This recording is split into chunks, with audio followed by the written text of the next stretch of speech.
Mahit. My topic is about integer number line.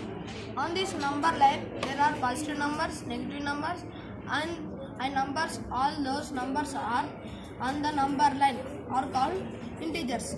Here we have positive numbers, negative numbers included with whole number 0. Here we have positive numbers and negative numbers.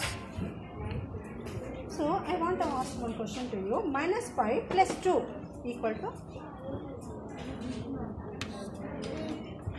Madam, answer minus 3.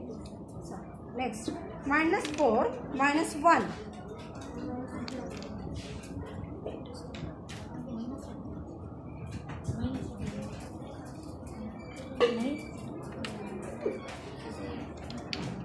Madam, answer plus 5.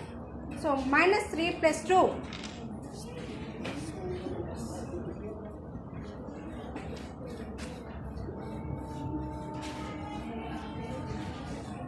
Madam, answer minus 1.